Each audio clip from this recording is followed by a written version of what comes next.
Living a New Life. Musings of the Day. Changing Course. Life has had its way of letting me know when I'm not on my right path. In my case, being as stubborn and hard-headed as I am, the guidance often comes in the form of a blow to the head.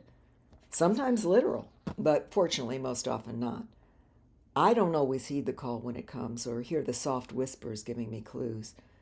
Sometimes I'm too afraid to listen.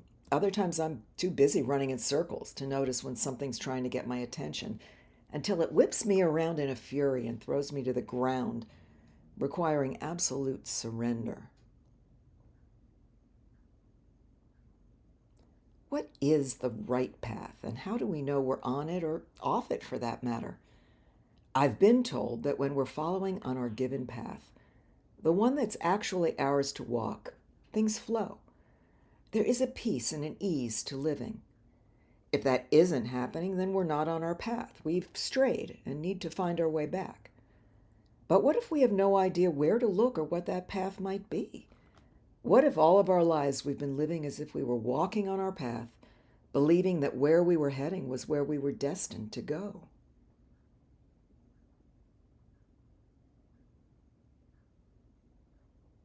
There are so many questions that I have no good answers to, but there are some things I do know that I'd like to share. Actually, writing them down and saying them out loud helps me anchor into the truth that already lives within me. There is a lot I know, but I'm either too afraid to allow up to consciousness or too stubborn to see. Change is hard for me, as it is for many of us, and something that I often resist. Letting go of what has been without knowing what's next can trigger great fear in me. And I believe I'm not alone in this one either. But there comes a point when, after treading the same path over and over again with no positive results, change is the only sane option.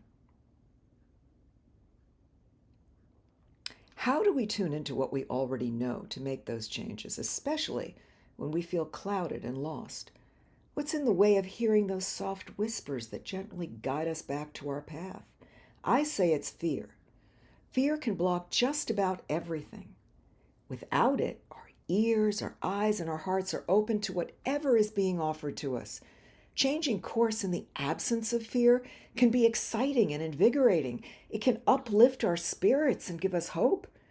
In the presence of fear, it serves only to build upon itself, causing dread and anticipation of the worst. I've been avoiding some things that I wasn't aware I was avoiding. Hidden chinks in my plan that, had I not been made aware of now, could eventually ruin my life. I had a couple of wake-up calls recently that sent me into a tailspin because I've been off my path and not seeing how far I was straying. It's not like I didn't know deep down that there were things that weren't really working, but I wasn't ready to deal with them. When I asked Spirit to help me focus on what was most important, all hell broke loose in my world. The areas where I'd been blind came into the spotlight in a startling way. Now, changing course was the only option, but what course to take, I still didn't know.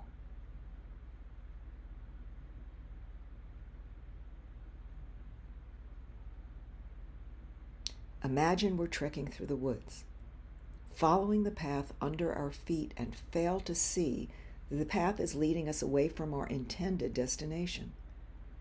We will eventually be presented with an obstacle. Maybe trees fell on the path before us, or a rainstorm washed the earth away, and now there's no clear path to follow. We might wonder why there have been so many challenges on this journey. It was supposed to be a pleasant hike, but at every turn we kept encountering things that made it not only unpleasant, but almost impossible to traverse. When we follow a path that is our own, even the obstacles in the way appear easier to overcome. But when we're headed in a direction that isn't where we really need to be going, Spirit will block our way at every turn, attempting to deter us from getting too deep into the forest in the wrong direction. If we don't heed the warning signs, as I have failed to do of late, they get louder and harder to ignore. They're there for me, to guide me so I don't get into more treacherous territory. Changing course? Well, what if I see the signs now but don't know which way to go? I'm willing to change course, but where do I turn? The only place I know to turn when all else fails is to Spirit, to ask for the ability to see what I can't see, to ask for a sign that I can recognize without doubt, and to surrender what I thought was my path and destination so that I can see the truth being presented to me. I know that I know more than I'm aware of. I know that fear is the thing that gets in my way of seeing and hearing what's already there. And I know that all I need is one step forward, not the whole destination. So today I muster my courage again, humbly ask again, and listen to the small whispers that arrive in my heart, guiding me to my next step. One thing I do know is that at this point in my life, it is my heart that will receive those messages, not my head. I can't think my way through this, not anymore. Trusting what my heart knows and what it receives as guidance takes all of my courage now. This is my compass from this point on.